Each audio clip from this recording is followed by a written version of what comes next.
So we're going to put together a basic Asian sauce. This is an all-purpose sauce you'll see in a lot of our recipes. Just to name a couple, the beef and broccoli, the chicken and broccoli, some of our stir fries, different things like this. It is a super, super simple recipe, and most of the things you probably have on hand. So let's get right into it. I do have a very, very small pan here. You all will probably be using a larger one, but I'm not feeding hundreds of kids today. So I'm going to start with my oil. This is just plain vegetable oil, okay? And once that heats up, I'm going to add some things to it. Now, how do we know that oil is heated to a proper temperature? It runs like water in the pan. It doesn't take a long time for that to heat up, but it should run very freely across your pan. Okay, I'm going to start with my garlic and ginger.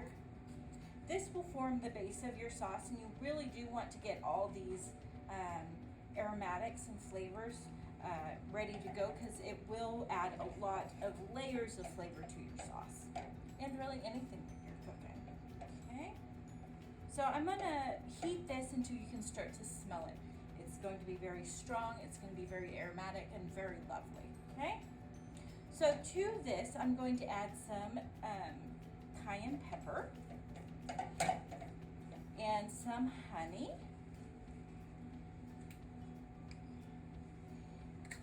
some rice wine vinegar. Stir that up, make sure that I have no clumps of cayenne pepper in there. Lime juice, definitely a must, and some low sodium soy sauce.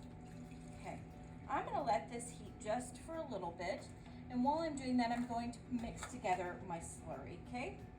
So this mixture in my pan is very, very liquid, not very thick at all. So what we're going to use as a thickener is called a slurry. It's similar to a roux in the function that it thickens, but it's just water and cornstarch, okay?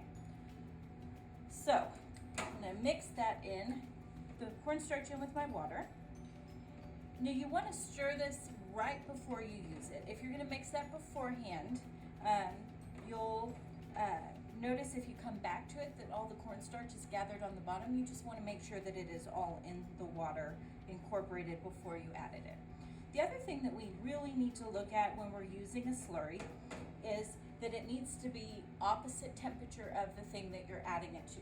So I'm letting this heat up to almost boiling, maybe just like simmering on the outside, and this is cold. I've used cold water.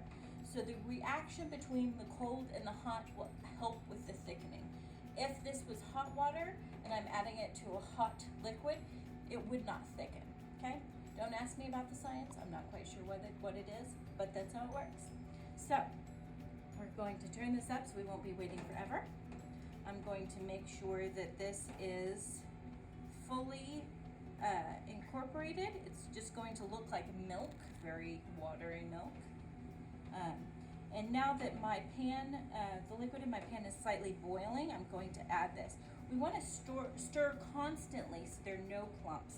I'm going to add this in, okay? And it is going to look a little bit milky once you add it. It will clear up as it heats, okay? You just want to stir this, and it will slowly thicken. If you're making a huge batch of this, I would encourage you to use a whisk to stir, just so you don't form any lumps.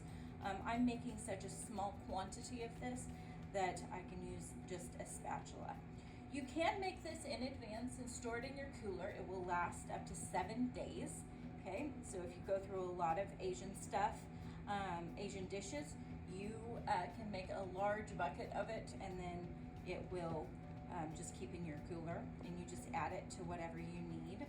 This is a great sauce if you are doing some stir-fried veggies for your Asian day, or whatever else you have, okay? So it's starting to thicken. It doesn't take very long at all, okay? And you're just going to heat it until it all kind of comes to a boil. If you find that it's too thick, you can thin it out with a little bit more soy sauce, orange juice or water or whatever you have on hand, okay? And we'll just add this to our recipes as we go.